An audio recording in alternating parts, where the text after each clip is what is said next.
Boa noite, pessoal. Uma vez que eu estou gravando essa aula à noite, mas para quem for assistir em outros horários, vocês já sabem, né? Bom dia, boa tarde. Então, essa é uma aula do nosso curso, né? Da especialização em Ensino em Artes Visuais, abordagens metodológicas e processos de criação, referente à disciplina Questões Históricas e Contemporâneas do Ensino de Arte, organizada por mim, professora Leda Guimarães.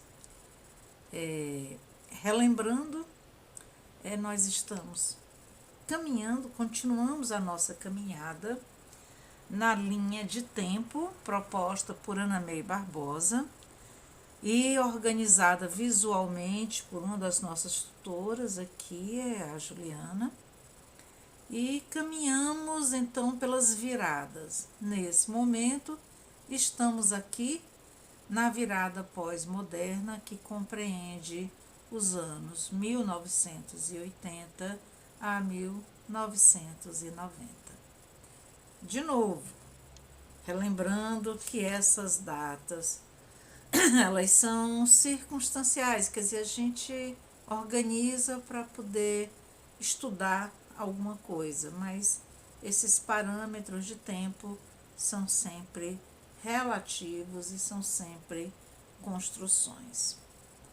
A Vedete, eu tentei marcar aqui na nossa linha de tempo a questão da abordagem triangular, que embora a professora Ana May não tenha colocado aqui, na minha compreensão é a grande vedete, no sentido da importância que a abordagem triangular tem na cena, no contexto, na formulação de políticas, na construção de conhecimentos no campo da pesquisa, no campo didático, enfim, na nossa pós-modernidade, em termos de ensino de artes, não só visuais. Bom, então o tópico dessa nossa aula hoje nós vamos trabalhar essas questões. No entanto, para falar desses tópicos que eu organizei aqui, eu vou começar com uma contextualização e depois eu vou falar da questão do multiculturalismo. E vou dividir essa aula em duas partes. Essa parte 1 vai até o início, a apresentação rápida da abordagem triangular. Na parte 2, eu volto com a abordagem triangular e aí sim eu vou falar dos movimentos associativistas, dos eventos, vou falar da relação com as tecnologias e, consequentemente, da expansão desse contexto universitário, qual é a importância que isso tem para a nossa linha, né, histórica aí, tá? Enfim, vamos começar com a nossa contextualização. Eu coloquei aqui, fiz uma coisa por imagens, né? E fiz a pergunta, dessas décadas de 80 e 90, que Brasil, né? Que país Brasil era este? Então, na impossibilidade de trazer muitas coisas, né? Eu selecionei aquela coisa que marca a transição, que marca a virada, ou seja, a abertura política, né? A luta pelas diretas já, né? Que tem uma participação muito forte da classe artística, dos educadores, dos intelectuais, né? Dos movimentos sociais, né? Dos movimentos, já naquela época, dos movimentos feministas, né? A questão do humor, e aqui eu escolhi a figura do Enfio para representar, né, a importância então dessa visualidade, né? Hoje nós poderíamos falar que o Enfio faz parte de uma cultura visual daquela época, né? E claro, essa nossa toda essa força passa por a questão da conquista, das eleições diretas. Tivemos aí a morte do Tancredo, depois tivemos o Sarney, tivemos a eleição, né, do Collor e o impeachment do Collor. Então, muito rapidamente, assim, para tentar falar dessa época, né? Hoje isso é tema de escola, é um tema escolar, é estudado, como eu acredito que isso que nós acabamos de viver também será estudado futuramente, né? E aqui eu selecionei um plano, isso aqui é um site da revista Nova Escola, que lá nós encontramos vários planos, né? Planos de aula de todas as áreas, mas no meu caso eu fui procurar áreas os planos da área de artes, né? E encontrei esse plano em torno do movimento das diretas já, quando o povo pede democracia. E queria passar um pouquinho aqui com vocês, não vou colocar o plano todo, mas queria chamar a atenção que a unidade temática do plano traz para a gente o contexto, né, dessa virada pós-moderna, ou seja, estamos aqui num processo, né, de modernização do país, né, num processo de redemocratização, né, com o fim, né, da ditadura civil-militar.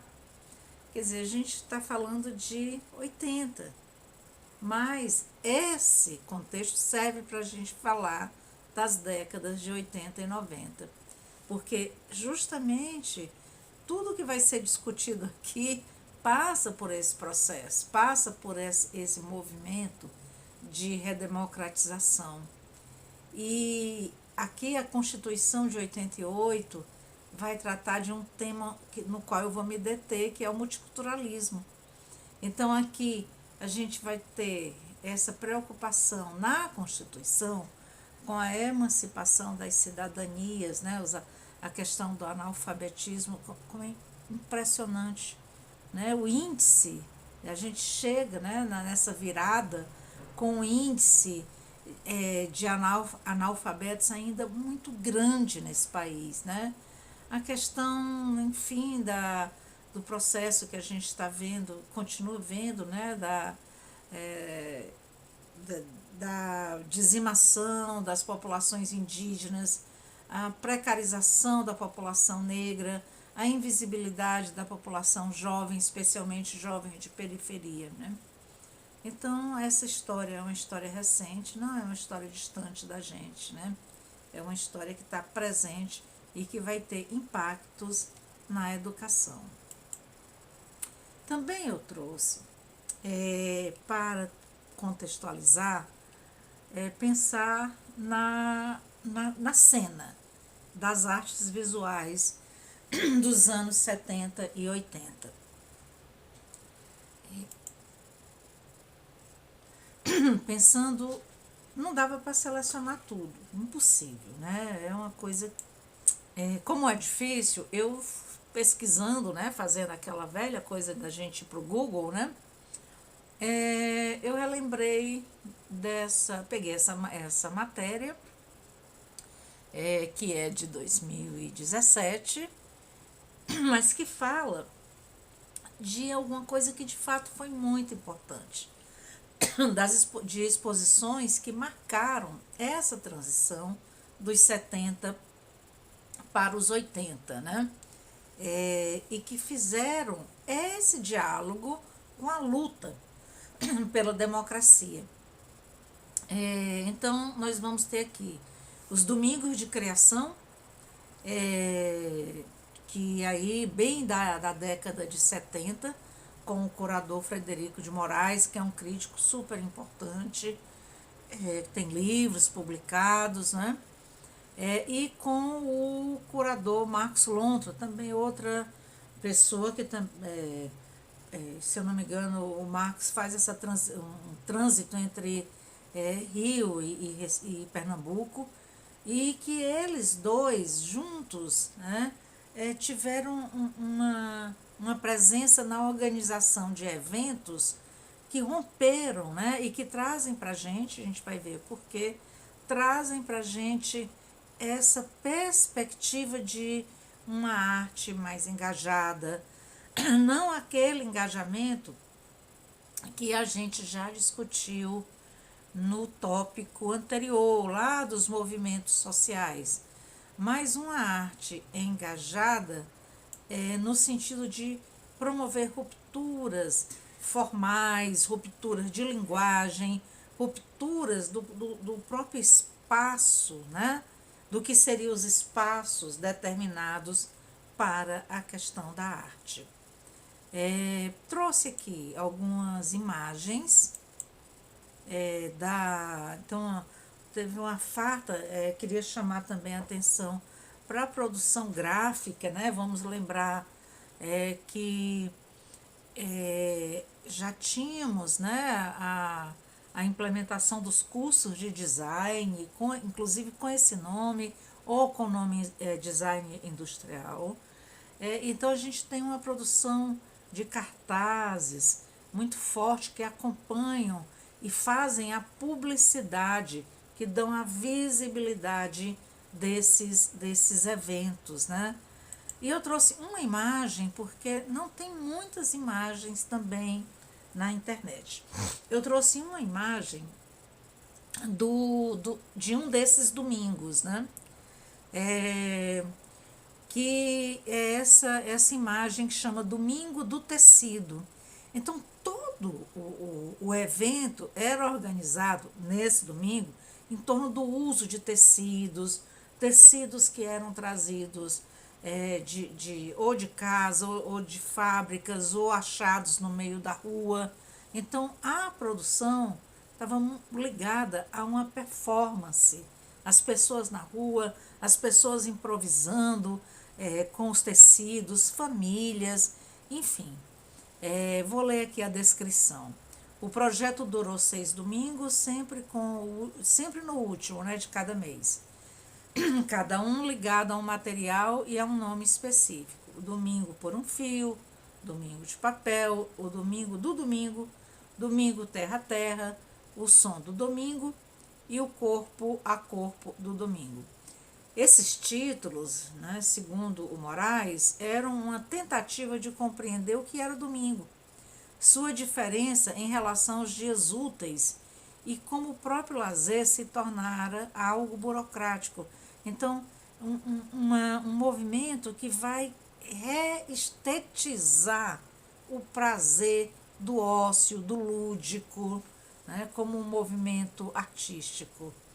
E eu achei muito legal que ele traz uma observação, que ele diz que na cena contemporânea, quando se faz esse olhar retrovisor para esses domingos, para esses eventos, se faz uma leitura muito política, mas que esses domingos nasceram do setor educativo do museu. E isso também já traz uma sinalização para a gente dessa virada, que é uma virada que vai estar no próximo tópico, mas desses educadores, desses artistas educadores, dos educadores artistas, e da importância de se pensar a figura, né, dos educadores dentro dos espaços museais. Continuando, ainda a título de contextualização, vale a pena mencionar os eventos que aconteciam, que saíam fora desse eixo das capitais, do eixo, digamos, Rio-São Paulo, né? E que propunham uma vivência, propunham uma experiência. Eles não nascem necessariamente na década de 70 ou, digamos, na década de 80. Eles são anteriores, mas eles ganham força num momento da redemocratização do país. Então, esses eventos, como esse aqui que eu estou colocando, acontece em 76, essa imagem é a imagem do maestro, aliás, o nome está escrito errado, me desculpem, quem o pessoal aí da música, a grafia do Eliezer, né? Tá? De Carvalho, e foi um evento, um concerto público, em que ele começa bem bucolicamente ao som dos violinos e vai atraindo a população e aí vai, e de repente ele começa a aparecer o sino da igreja, tiros de canhão, tudo isso fazendo parte do concerto. Então, esse caráter da experimentação da forma, da experimentação da linguagem, também vem já com esse processo, né, que a gente se aproxima aí de ares, né, ares mais democráticos e a busca dessa outra maneira, né, de pensar arte e de fazer arte. Também eu vou mencionar os festivais de inverno. Vou mencionar especialmente esses de Ouro Preto, porque como eu estudava em Brasília, na UNB, comecei meu curso na UNB, a minha licenciatura em Educação Artística,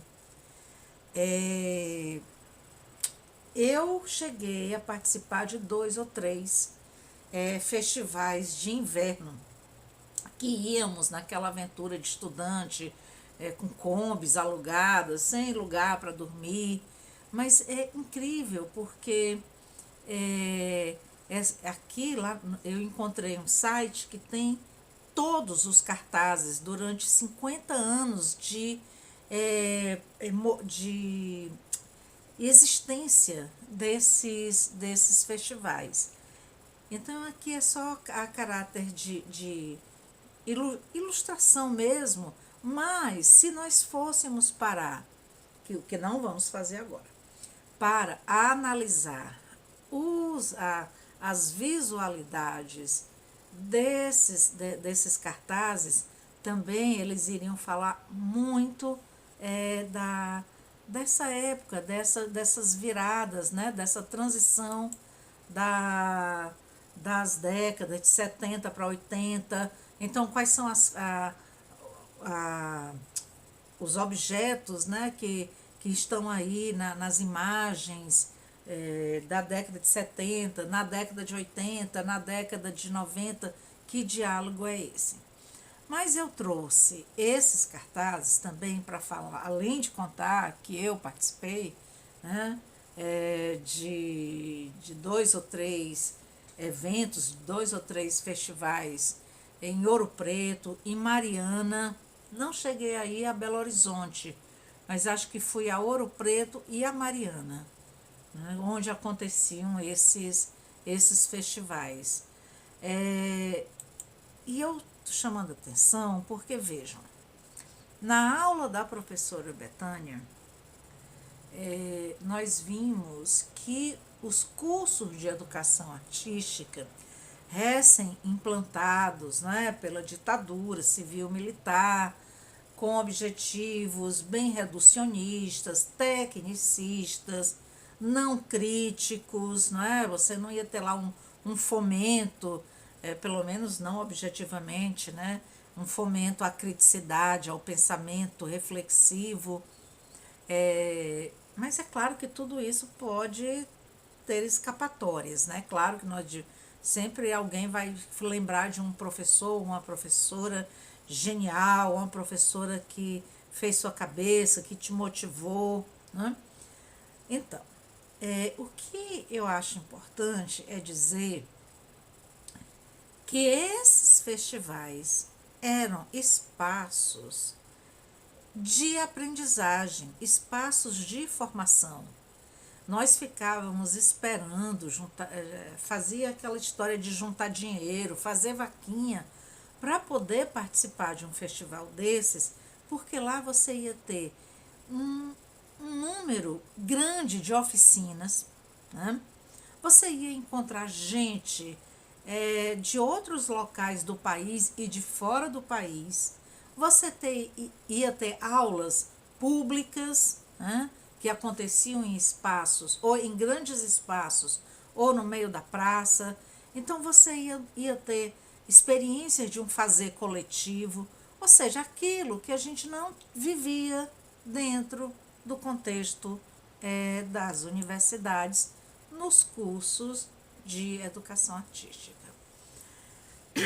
Com isso, gente, com esse slide aqui, esse aqui vai aqui de 96 até o ano 2000. Continua, tá?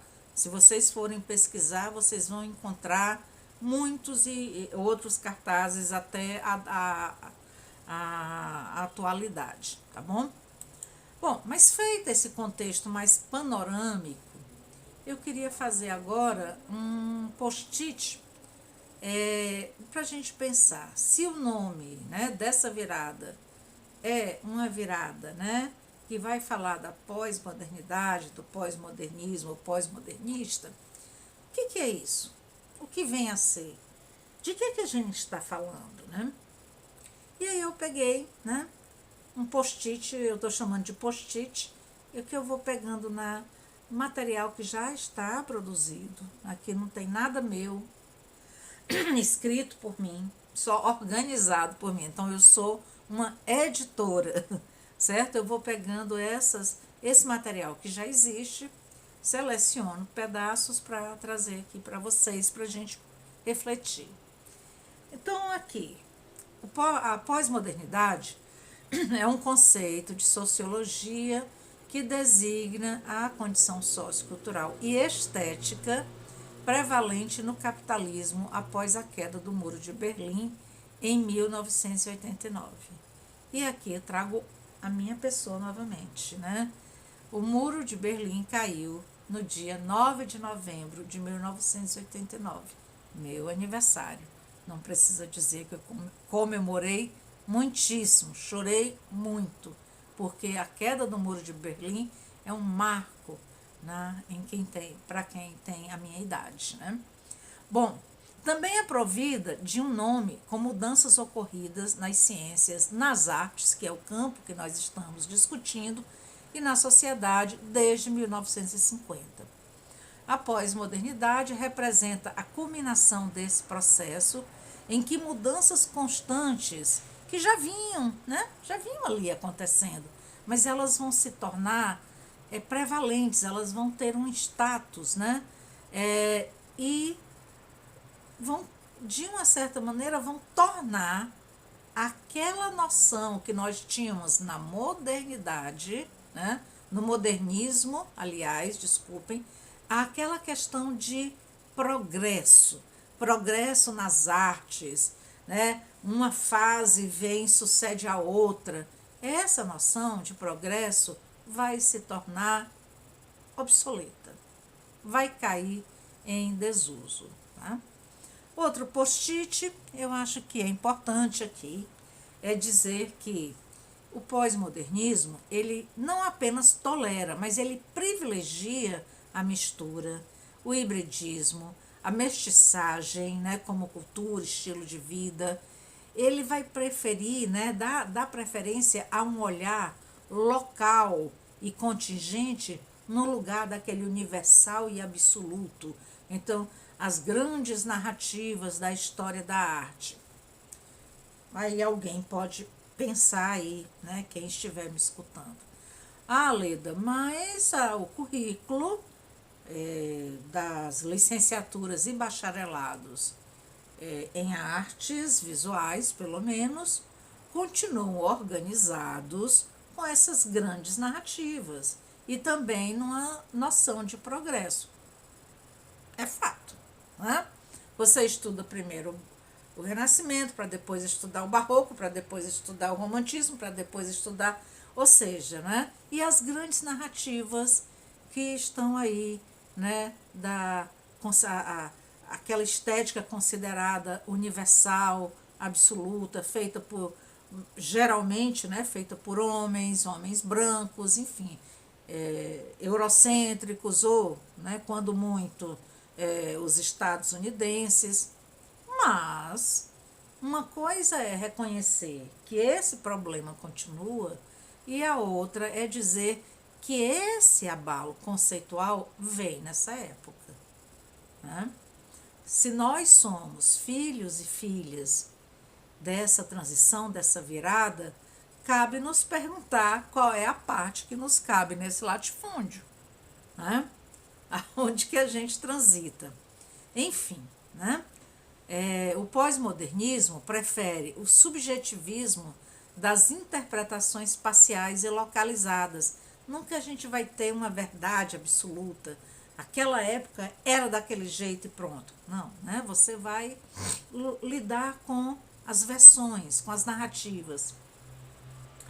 O pós-modernismo rejeita as distinções categóricas e absolutas, como, por exemplo, o campo no qual eu pesquiso, né, que é a questão do popular, né? Então, na minha trajetória como professora, sempre escuto essa pergunta: professora, isso é arte ou artesanato? Essa pergunta, ela não tem mais sentido, né? Ela não faz sentido dentro dessa virada pós-modernista, né? A gente trabalha com outras coisas. Trazendo ainda mais alguns post-its, né? Vamos falar de currículo. Então, no pós-modernismo existe, então, nós vamos ter a incompatibilidade entre esse currículo que aí está e todas essas características que eu acabei de falar nos outros post-its. O currículo existente é a própria encarnação das características modernas, da visão de progresso, das etapas, da linearidade dos conteúdos, né? Então, ele é sequencial, ele não tem espaço para subjetividade, né? A aprendizagem é segmentada, né? Ele está baseado numa separação rígida entre a alta e baixa cultura. Então, quais são os conhecimentos que têm status, que merecem estar no currículo, e tantos outros que não estão no currículo, e se você tenta colocar, eles podem existir talvez na periferia, nas bordas do currículo, né? Mas eles não vão ser centrais. Então, esse currículo existente, né, ele separa, ele é segmentado, ele secciona, e secciona, inclusive, os sujeitos, né, com a sua experiência de vida. E aqui também tem outro post-it que eu trouxe, que ele é muito importante. Nessa concepção, nessa virada, o pós-modernismo não se limita a atacar os fundamentos do pensamento estético moderno.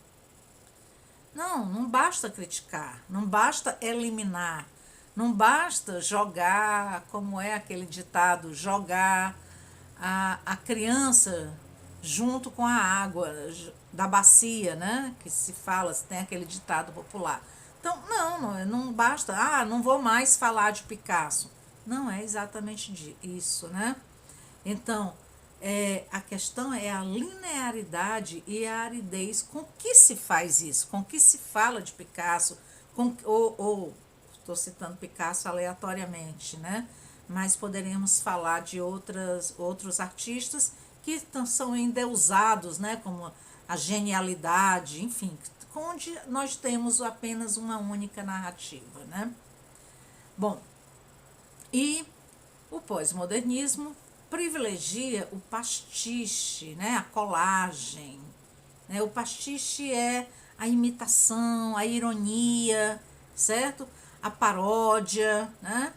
ele não vai rejeitar aquilo que ele critica. Não, vem tudo para dentro, vem tudo para o caldeirão, né? Mas ele é ambíguo, ele é irônico, né? Ele vai imitar, ele vai desconstruir, ele incorpora, ele exclui, ele coloca, ele refaz, né? Assim, eu acho que o processo das colagens traz muito essa ideia para a gente, né? Essa colagem aqui, anterior, é de um ex-estudante nosso de pós-graduação, o Volney Fernandes. Hoje ele é professor da Escola de Música e Artes Cênicas, e eu sugiro que vocês visitem o Instagram do Volney, que eu coloquei, @Volney Fernandes, acho que vocês vão gostar. Voltando então, eu trouxe essa imagem, né, para fechar essa reflexão sobre o pós-modernismo, né? Diante dessas características, né, tanto conceituais quanto de atitudes estéticas, quanto também do currículo, eu trouxe esse trabalho, a Jenny Holtz, que tem esse título, que é a lameira, né? Não é para-choque, desculpem. É a lameira, que é essa borracha que se coloca, né, para evitar que a lama vá para os pneus e tudo. Essa lameira que está muito dentro do universo do popular, né? Então aqui nós já temos uma citação desse hibridismo, dessa fronteira, né, entre baixo e alto código cultural. Mas aqui eu queria chamar a atenção para a frase: proteja-me do que eu quero. Eu acho que é uma boa frase para encerrar a nossa reflexão aqui das características do pós-modernismo. Eu diria que é uma frase para a gente pensar enquanto professor, enquanto artista, enquanto pessoa, né? Tanto que a questão da reflexão sobre a identidade, né, essas identidades únicas, unas, inflexíveis, também vão cair por terra, né? A gente pensar que nós somos seres em constante transformação. E seres em constante transformação, que estão se construindo o tempo todo, também quando você deseja algo, ele já envelheceu, né? É isso, então vamos passar para a questão do multiculturalismo. Eu estou trazendo o multiculturalismo também porque eu entendo que falar do multiculturalismo, que vai se desdobrar nas questões interculturais, antes de falar das outras questões, em especial da abordagem triangular, né, nos ajuda, nos dá uma base para entender melhor por que a abordagem provoca uma virada, né, se constitui numa virada. Então vamos lá, né? Esse livro, Andrea Semprini, foi um livro que eu utilizei muito, tanto no mestrado quanto depois no doutorado, né? Utilizei mais no doutorado do que no mestrado, mas enfim. Ele é de 99, pelo menos a edição que eu tenho, né? E ele vem bem dentro dessas discussões do que eu gosto de chamar de uma agenda multicultural para se pensar a educação. Então vamos lá. O multiculturalismo é um dos frutos da crise da modernidade, ou seja, acabamos de passar ali para algumas características desse pós-modernismo, certo? E aí o multiculturalismo, ele vem como um dos frutos da crise que a gente apontou, né? Da crise das certezas, da crise desse projeto de progresso, das grandes narrativas, certo? Então, o segundo, esse autor, vem desse fracionamento, né, de uma sociedade pós-moderna. Esse reconhecimento deve perpassar todas as instâncias sociais, políticas, da religião, da educação, das questões de gênero, etc. E ela finaliza dizendo o seguinte, né? Que é mais que um desafio social e político, é mais que um desafio retórico e filosófico. Trata-se de um verdadeiro desafio de civilização que nos é lançado pelo multiculturalismo. É claro que hoje a gente, na discussão da decolonialidade, ocupou o espaço do multiculturalismo, mas eu estou deixando para a gente discutir decolonialidade, pós-colonialismo e decolonialidade no tópico 5, tá? Bom, qual é a pauta? As reivindicações das minorias, ou seja, a fim de serem reconhecidas como especificidades. Então, a gente vai ter aqui uma luta por políticas identitárias, né? Que vão se basear em instâncias, claro, políticas, né? Pautas políticas, de direitos, de visibilidade, direitos à educação, direitos, enfim, né? As questões étnicas e culturais que vão, na perspectiva desse autor, que enfim, da década de 90, elas seriam relativamente homogêneas, né? Enfim, no entanto, isso não se... essa homogeneidade, ela é refeita constantemente. Eu vou citar um outro autor, que é o Hall, quando ele vai citar por exemplo, como é que grupos minoritários na Inglaterra que são discriminados, assim, desde os negros, quanto os indianos, quanto latinos, né? Como é que eles vão se organizar numa outra, entre aspas, minoria, numa categoria brown, marrom, né? Então, essas vão se... as pautas, elas continuam as pautas pelo reconhecimento, pelos espaços de direito, por políticas sociais, educacionais, de saúde, de moradia, as questões de valoração cultural, mas elas se reagrupam, né? Enfim, queria chamar a atenção também, gente, para como a gente não pode hoje, porque nós estamos estudando agora pós-colonialismo e decolonialidade, ignorar a importância que teve o multiculturalismo nessa transição da década de 80 para a década de 90 e seguiu aí pelos anos 2000, né? Então, a produção em torno desses desalojamentos, a produção foi enorme e o multiculturalismo pautou o discurso, pautou a agenda educativa, pautou a produção do conhecimento em muitas áreas e com vários desdobramentos.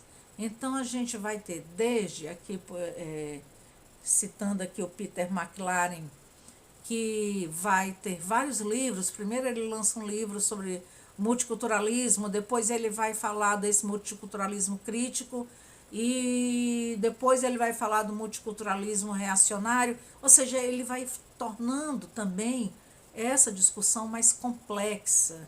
Ele vai se autocriticando, né, das primeiras concepções de multiculturalismo e vai, né, fazendo ponderações mais críticas, né, em relação às atitudes e às pedagogias que adotam o multiculturalismo, né? Mas vamos ter a relação de gênero, a relação de idade, a relação de lugar, a relação de fala, a relação, enfim, a questão do corpo, da diversidade, pensar o multiculturalismo na educação das crianças. Enfim, gente, nós vamos ter nas ações afirmativas, como é o caso desse último livro aqui, certo? Então, assim, o multiculturalismo, de fato, ele pautou e continua pautando, mesmo que com algumas modificações, continua pautando o discurso educacional. Em arte, nós temos alguns movimentos no campo das artes, tá? Que vão pensar, né, essa questão de como essa discussão vem para não só para a produção, no caso das artes visuais, ou do teatro, ou da dança, mas de uma maneira mais forte nas artes visuais e no teatro, né? Mas a questão do currículo estava presente já, né, com essa discussão, que se você pensa a produção das artes visuais, ou do teatro, ou da dança, ou da música, você vai pensar um currículo e você vai pensar como esse livro aqui do Arroio, que são currículos e são territórios em disputa, né? E claro que dentro do exemplo que eu falei do Peter McLaren, que ele vai fazendo, aprimorando essa discussão, né, do multiculturalismo, a gente tem uma série de concepções muito rasas, né, às vezes com a noção de multiculturalismo. Se vocês prestarem atenção a algumas, especialmente aqui onde eu estou, onde eu cliquei, se organiza, né, aqui umas imagens para falar de multiculturalismo. Então, o negro, o indígena, o judeu, a pessoa do islâmica, enfim. Então, vai se falar o que a gente chama de multiculturalismo de adesão. Você vai só colocando, né, diferentes identidades e pronto, e ali você já tem uma pegada multicultural. Olhem esse aqui, gente, tá em inglês, né? Um piquenique multicultural, né? São crianças, né? As três brancas, mas, enfim, e uma criança negra. Então a gente vai ter também de novo, um reducionismo, né? Dessa perspectiva multicultural, né? Dessa atenção para a alteridade, a atenção para o outro, né? Nessa questão da aceitação, ou só de se colocar juntos, né? E isso vai ter uma discussão muito grande. E essa palavra aceitação nós vamos ver em muitos materiais, né? E ela vai ser muito criticada, porque um currículo multicultural, uma cena multicultural, uma exposição multicultural, uma aula multicultural, ela não é baseada na aceitação da diferença. Muito pelo contrário. As diferenças, né, elas estão em pauta, porque tudo é uma disputa, tudo é conflito.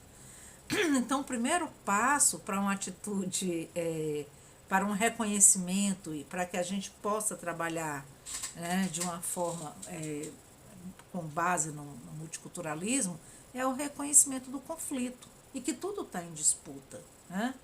Então, esse reconhecimento do conflito. E esse livro é um livro também que marca, né, esse grupo da Vera Candal, do Antônio Flávio Moreira, dentre outros professores. Eles marcam muito a discussão do multiculturalismo aqui no Brasil. Nós das artes, especialmente da arte-educação, dialogamos muito com essa literatura, bebemos muito nessa fonte. E aí eu sugiro, tá, que vocês assistam o vídeo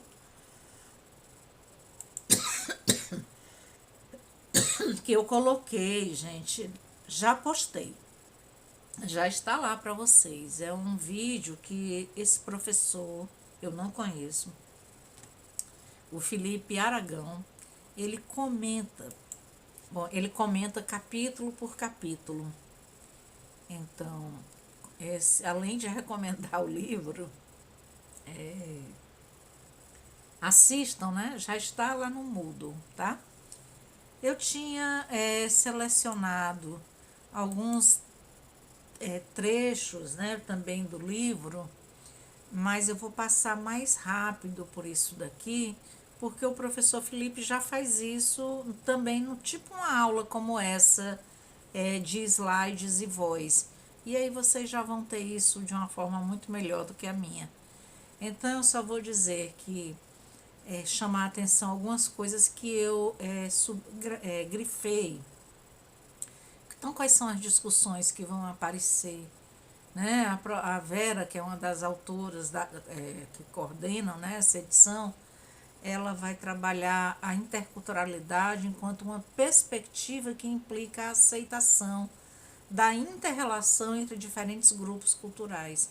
Como eu chamei a atenção, ela mesma mais tarde revê essa palavra, vai discutir essa palavra aceitação, tá?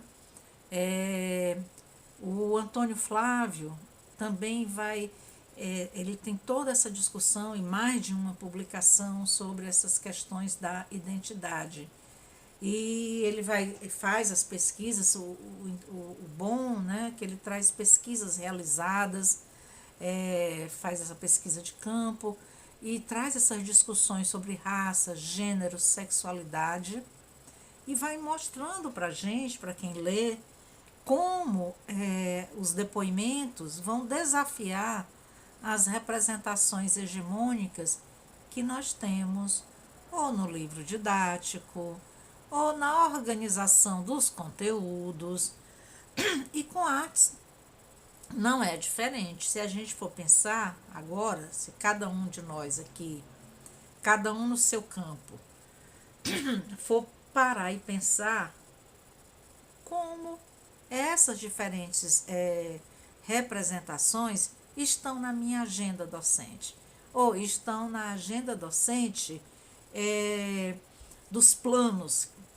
da escola, ou na concepção pedagógica, né, da escola que eu trabalho, ou do espaço que eu trabalho, ou no meu trabalho de arte, enfim. Temos a Nilma Gomes, que é uma importante autora sobre as questões do racismo, né? E dessa, não só da ascendência, a desinformação sobre a ascendência africana no Brasil, essa desinformação que nós temos até hoje, como ela vai discutir a questão da lei e depois os desdobramentos da Lei 10.639. Então, é muito importante a Nilma, para quem está trabalhando com essas questões, a Nilma é uma autora fundamental.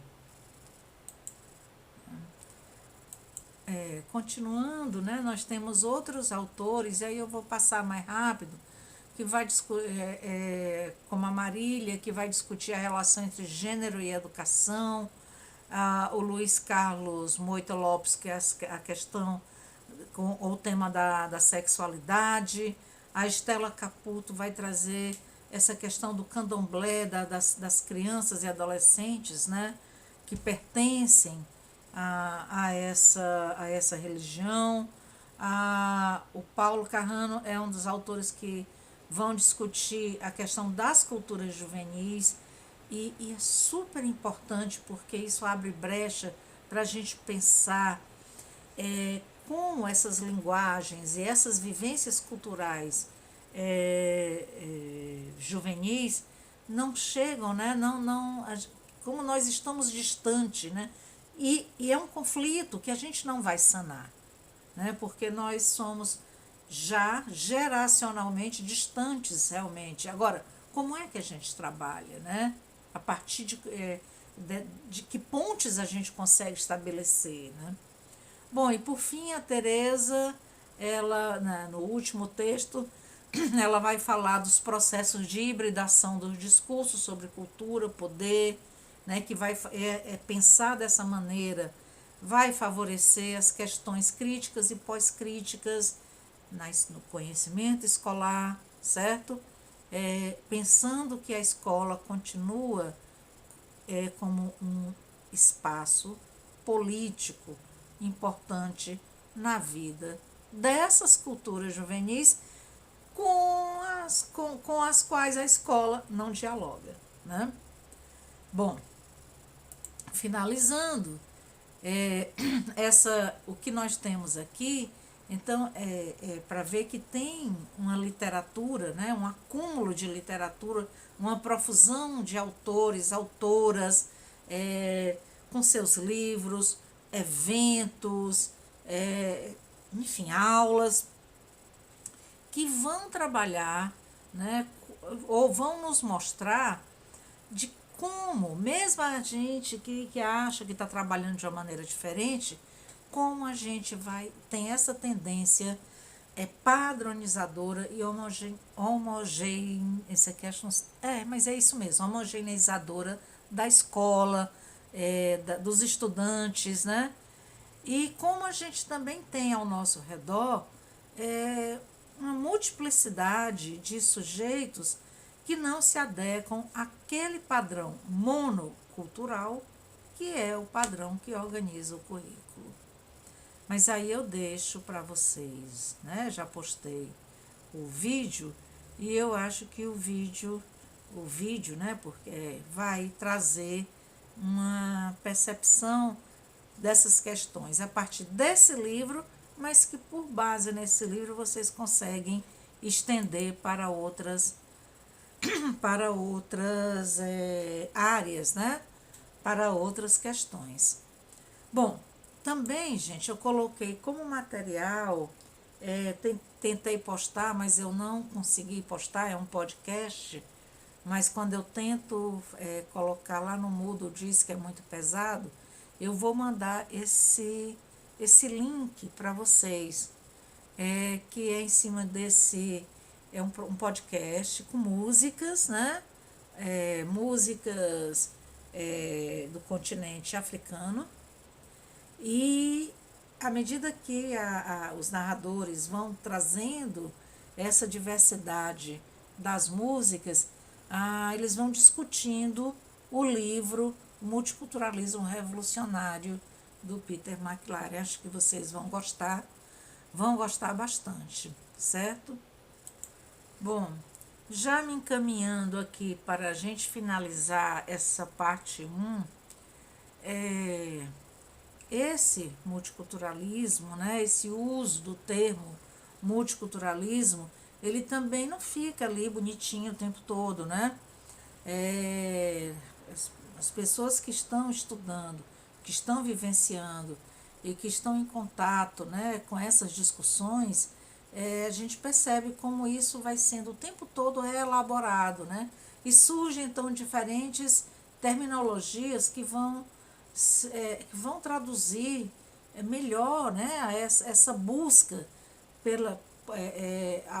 de educadoras, no nosso caso aqui do curso, educadores e educadoras em artes visuais, mas a gente pode pensar isso de uma maneira geral, né, que é essa busca de lidar, de trabalhar a diversidade, de vivenciar as relações de alteridade.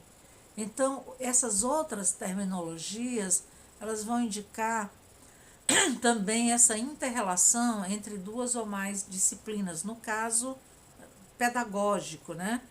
Sem que nenhuma dessas se sobressaia sobre as outras, mas que se estabeleça uma relação de reciprocidade e colaboração com o desaparecimento de fronteiras entre as áreas de conhecimento.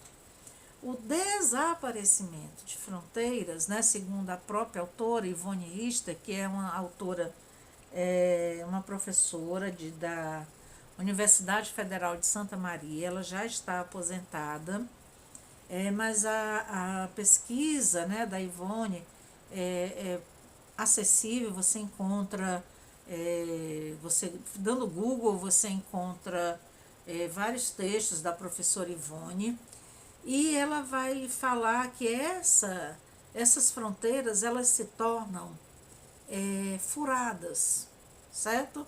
Elas se tornam porosas. Então, elas não desaparecem por completo. Por quê? Porque você está dentro de uma área de conhecimento. A questão é como você enrijece essa fronteira da sua área de conhecimento. Claro que isso traz uma discussão, né? Voltando para a fala da professora Maria Bethânia, para questões que surgiram lá, ah, qual é a diferença entre a relação interdisciplinar e polivalência, né? Mas eu diria que, a grosso modo, digamos assim, que a gente, quando fala de interdisciplinaridade, transdisciplinaridade, ou até mesmo de uma maneira ainda não muito desejável para os dias de hoje, e multidisciplinaridade, a gente está falando de movimentos onde esses campos de conhecimento, certo? Eles dialogam a partir de suas bases, né? A gente vai na fase, na aula 2, quando falar da abordagem triangular, eu vou aprofundar um pouco mais esse conflito, certo?